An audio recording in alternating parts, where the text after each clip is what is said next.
Welcome to Global Risk Community Chat. Today our guest is Naomi Prasad. I'm very happy to have you here today, Naomi. Welcome. Thanks for inviting me, Ajay. If I introduce myself briefly, I'm Naomi Prasad. I'm a senior research analyst at Pemberton Asset Management, and I'm working in a new CLO fund there. My background, academically, I have an MA in classics from Oxford University. I also have an executive MBA, and I studied sustainability in business at the Cambridge University Institute of Sustainable Leadership. I've been a corporate credit analyst for about 18 years and predominantly working with high risk, high return assets. I'm also looking at doing some angel investing in my own time. Oh yes, very importantly, for the purposes of compliance, I should make it very clear that these are all my own opinions, not those of Pemberton Asset Management. Thank you for introducing yourself. It sounds like a very long list of expertise that you have going on. So then what you will be discussing with us today? I'm really keen to talk about sustainability and promoting sustainability within the investment universe. And that means how sustainable the companies are that we invest in, as well as how sustainable our own actions are as a fund. We're a startup CLO, so we have a unique opportunity to introduce transformational changes and really lead by example. I mean, it can be a balancing act. We have to be pragmatic and commercial as well as sustainable. If we're not making profitable and competitive returns, and our peers are, we won't have a fund to invest. So we need to think about both sides of the coin. And there are also both sides of the coin to sustainability within investment. On the one hand, we can really commit to it. We can decline to invest in companies that aren't doing enough. We can measure the sustainability of our portfolio, the carbon footprint of our portfolio. We can also engage with our peers. We can encourage the industry to change on a broader basis. But at the same time, we really have to make sure that we avoid reputational and regulatory risk, that we're not making claims that we're making positive impact when we can't justify it. So that topic of greenwashing is a major topic of conversation right now amongst investors. And, that's understandable. We're in the risk business. We don't want to claim anything we can't prove. But, what's happening is that with all sorts of taxonomies and mandatory disclosure requirements, they're sprouting like weeds. And it means we spend as much time talking about compliance and greenwashing as we do actually doing anything about sustainability. Actually, you have mentioned a very interesting aspect of, investing in, I guess, ESG compliant, ESG regulations compliant businesses in general, also investing. Usually, we hear a lot about, investing in these companies, but not many people talk about if you yourself as the investor actually also indeed, like doing anything sustainable. So what are some key things when it comes to, like ensuring that you are doing the right investments and also keeping yourself sustainable while, of course, it also being profitable or, making sense from an investment point of view? Absolutely. I think that question of greenwashing, it poses a risk that we become a bit hamstrung. We become scared of actually doing anything because we're scared of pushing harder, pushing further, because we're trying to avoid that risk of being accused of doing things we can't justify. That means that we stop doing our own analysis. We don't create our own methodologies and calculators, and instead we rely on third parties, and we can blame them if something goes wrong. Look at their liabilities. The problem is those third parties at the moment, they don't go deep enough. This industry is still developing. It's still evolving. We don't have within our universe of leveraged loans and high yield bonds, we don't have ESG ratings of every single company. We don't even have industry standards for reporting and rating each asset. It'll come, I'm sure. We're still feeling our way. This is still a very young topic of conversation. So I think the risk is that we focus on the risks, and that prevents us from actually looking at taking some action.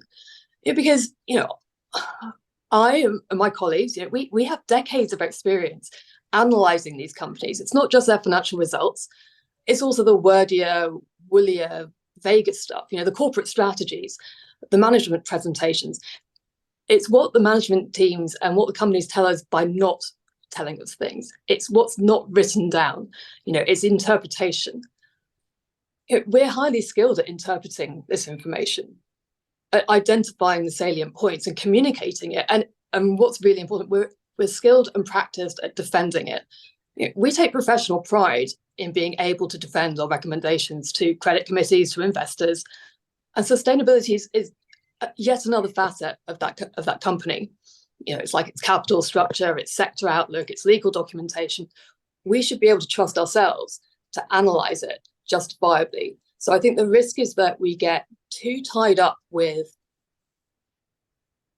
compliance, with taxonomies, with meeting regulatory requirements and disclosure, and we forget to actually put the effort into actually investing sustainably.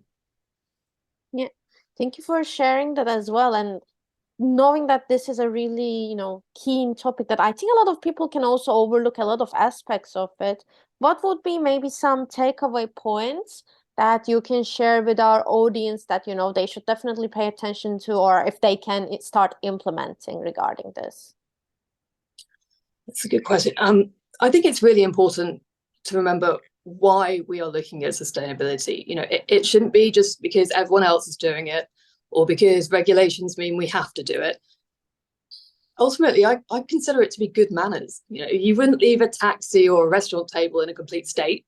We shouldn't leave the planet in a complete state for our descendants. They shouldn't be the ones clearing up our mess. That's a bit of a facile metaphor. But, we do live in a civilization that consumes huge amounts of energy. We depend on globalized supply chains. We require intensive production of food. Population is ever increasing. We depend on hydrocarbons. They clean our water. They go into pharmaceuticals. They make our cars lighter weight, which improves energy efficiency. So often plastics are the most sustainable solution. If you think about the reusable plastic crates that we use for fruit and vegetables, we used to use cardboard ones that get soggy and then just had to be chucked out. They are constantly reused. Pipes that transport water, now made of polypropylene. They don't corrode. Again, they're lightweight. They're ultimately recyclable, better than metal. And then in the medical world, right, medical grade plastics are used in tubing, they're used in IV bags, surgical gloves. We need plastics in our life. And it's going to take time to transition to a fully sustainable, fully circular economy. And in the meantime, we have an obligation to support those companies that are taking measurable, tangible, radical steps to improve the sustainability of their own operations and encouraging their broader industries to do the same. I mean, ultimately, what's worse? Is it worse to be accused of greenwashing, or is it worse to not do everything we can to improve sustainability across the invested universe? For me, the best ways to counter the risk of greenwashing are transparency, honesty, integrity, being prepared to point to evidence and demonstrate our reasoning. Yeah. Thank you for sharing that as well. I think you mentioned very important thing also about, the plastic aspect of it. That's a very, I think, controversial item, or a material rather, that, when it comes to sustainability, a lot of different opinions come across. But yeah, so is there anything else you'd like to share lastly? Yeah, one thing I've always encouraged in my junior analysts is humility. I mean, I'd like to encourage it in everyone, but it requires rather more diplomacy with your senior colleagues. We're all learning. We're all learning all the time. The world is constantly evolving, not just the investment world, but the real natural world too. We should be prepared to admit that we don't have all the answers and we don't have all the solutions yet. So what's important is that we recognize the problems and that we start working on how to solve it. We're not going to stop global warming, deforestation, and labor exploitation overnight. Every single step we take will add up to making a positive difference. I might personally find children really annoying. I really don't like them, but they do deserve to inherit the best planet we can possibly leave behind.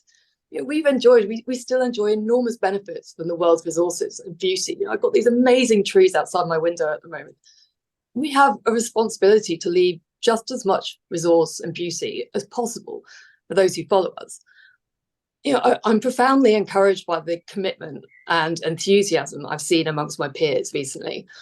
We have come an enormous way in the last few years, and it's inspiring to think how far we can go.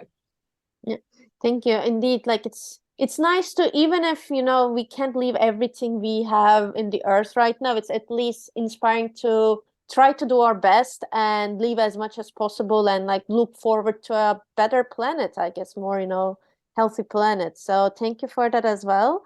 And unfortunately, with that, we have run out of our time. So thank you so much once again for joining us today, sharing this topic that I think is always evergreen, essentially. So yeah, thank you. Thanks so much. Have a lovely day.